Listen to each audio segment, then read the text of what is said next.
Assalamualaikum warahmatullahi wabarakatuh. Perkenalkan, nama saya Muhammad Pemarwali. Saya dari Prodi Manajemen. Hari ini saya mewawancarai PT Tisa Logistik dengan Bapak siapa di sini?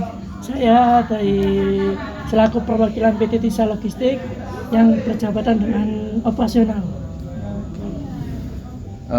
Siapa nama Anda dan jabatan Anda di PT Tisa Logistik? Saya Govinda Widya Giliabiata dari PT Tisa Logistik dengan jabatan operasional atau bisa dikenal dengan supervisor.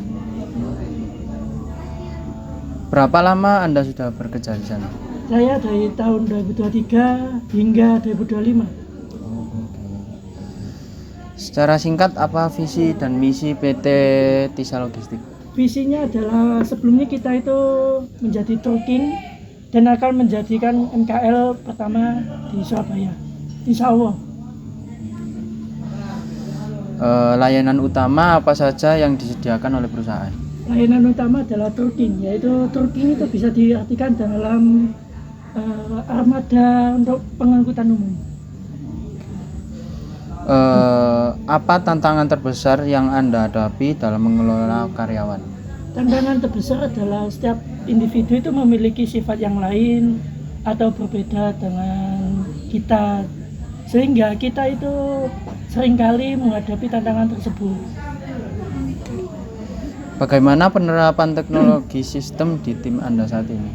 Teknologi sistem kita itu menganut dengan tradisional, yaitu dengan pencatatan manual. Seperti biasanya pembukuan di jurnal umum. Jadi belum ke Excel. Excel kita masih bertahap untuk evaluasi. Oh iya.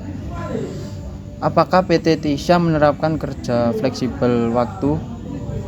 Kami tidak mengfleksibilitaskan waktu. Soalnya kita menjadi trucking yang dimana kita menunggu release order. Release order itu misalkan ada muatan yang dimana harus jam segitu ya jam segitu. Jadi nggak harus di shift-shiftkan seperti fleksibilitas pabrik begitu. Bagaimana proses perekrutan karyawan baru? Perekrutan karyawan baru itu kita dari relasi, yaitu istilahnya bibir dari bibir gitu. Atau enggak kita dari sosial media. Oh gitu. Apa saja pelatihan atau pengembangan yang biasanya diberikan?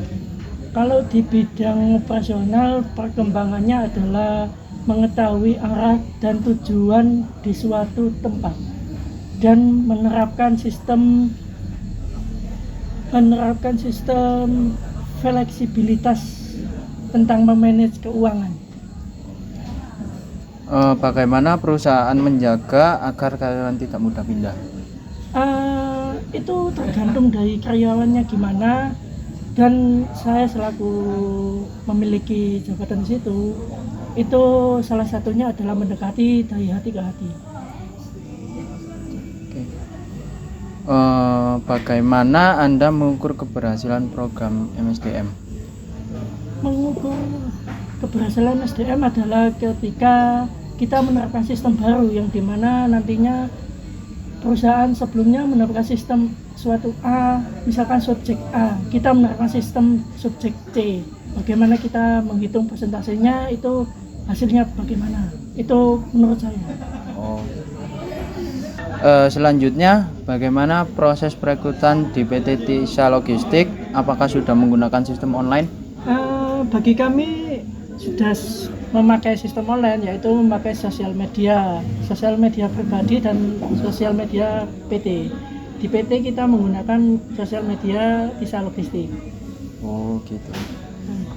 Terus apakah ada program pelatihan atau pengembangan skill untuk karyawan? Bisa disebutkan contohnya? Ada, setiap 1 bulan sekali kita akan melakukan pengembangan, yaitu pengembangan dengan cara manuver. Soalnya kita kan trucking, jadi trucking itu memanuver bagaimana bagian secara rapi, secara bagus, secara efisien, jadi tidak memakan tempat lahan lain.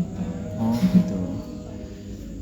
Selanjutnya, apakah perusahaan menyediakan program kesejahteraan seperti tunjangan, asuransi, atau kesehatan mental?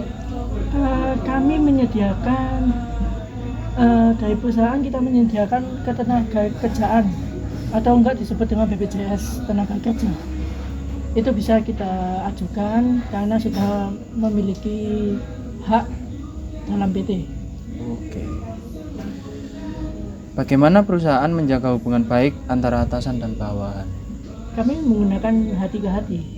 Bagaimana